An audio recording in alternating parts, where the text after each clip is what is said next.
오늘 필리버스터 대통령님 잘 아시겠지만 2차 종합특검에 관한 부분이었습니다.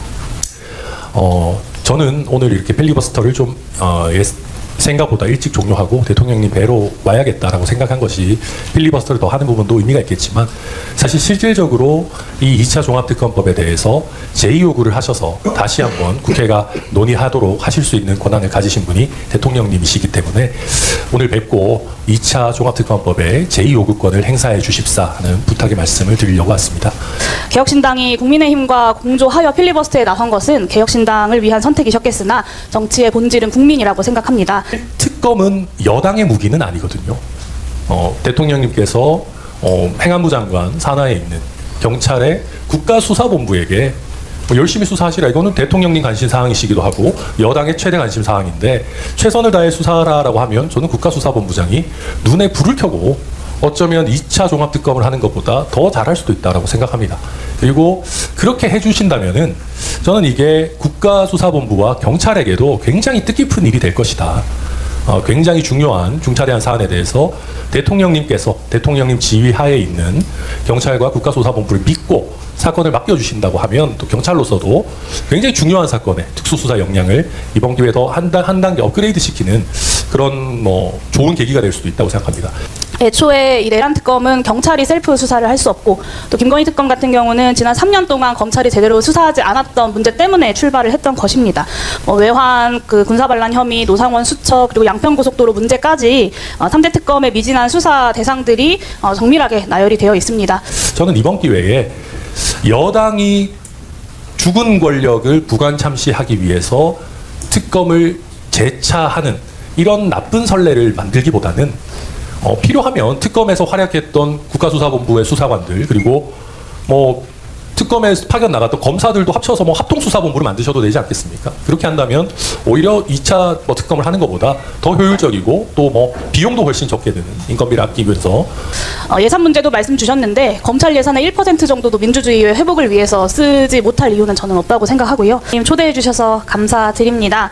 천하람 원내대표님 필리버스터 하느라 19시간 동안 진짜 고생 많으셨는데, 오늘 2차 특검 관련된 얘기를 하셔서 준비한 말씀 드리기 전에 2차 특검 관련한 이야기를 좀 드려야 할 것 같습니다. 12.3 내란을 죽은 권력의 문제다라고 말씀하셨는데, 내란 공판 과정을 보면 사형이 구형되는 그 순간까지도 실실 웃으면서 국민들을 조롱했던 그 모습을 많은 분들 기억하실 겁니다. 그리고 내란에 동조했던 내란정당 국민의힘은 여전히 기세등등합니다. 이게 과연 죽은 권력에 대한 문제인가라는 말씀을 드릴 수밖에 없고요.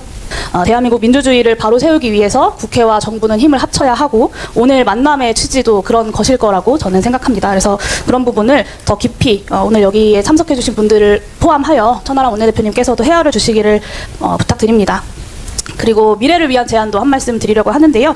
제가 농어촌 기본소득 시범사업 실시한 이후에 전국의 군 단위를 정말 많이 돌아다녔고요. 전국 순회를 한 2번, 3번 정도 다녔습니다.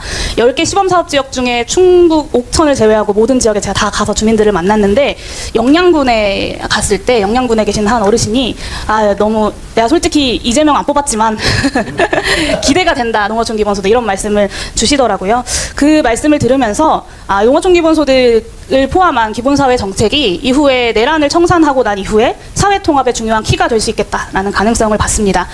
대통령께서 대선 공약으로 내세우셨던 기본사회위원회 설치 근거가 1월 중에 국무회의 심의를 거치는 것으로 알고 있습니다. 조속한 출범을 좀 다시 한번 요청드리고요. AI 대전환의 시대에 부는 늘어나지만 편중이 되고 일자리는 줄어들고 있습니다. 그리고 행정통합이 기업 유치로만 지역에 끝나는 것이 아니라 실제로 지역 주민들의 삶을 바꿀 수 있는 변화로 이어지기 위해서는 국민과 함께 어떤 좋은 방법을 찾아갈 것인가에 대한 수기 공론화 과정이 필요하고, 저는 기본사회위원회가 바로 그 역할을 해내야 된다고 생각합니다. 그리고 정부가 AI와 첨단산업 육성의 인내자본으로서 국가의 역할이 필요하다라는 점까지 동의하고 있는 것 같아서 굉장히 반가운데요.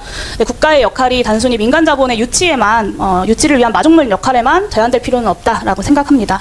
독일이 지난해에 에너지 전환과 안보를 위해서 5천억 유로 규모의 국채 발행을 가능하도록 했습니다.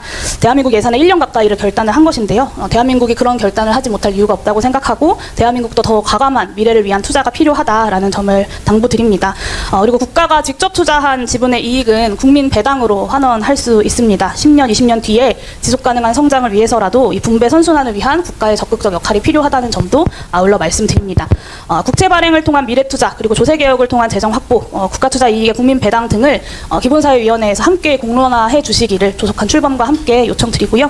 당장의 대처도 중요하지만 10년, 20년 뒤에 격변 속에서 국민 통합을 어떻게 이루어 나갈 것인가까지 국민과 함께 수기해 나갈 수 있는 2026년이 되었으면 좋겠습니다. 기본사회위원회가 그 출발점이 될 수 있도록 정부의 적극적 추진을 마지막으로 요청드립니다. 이상입니다.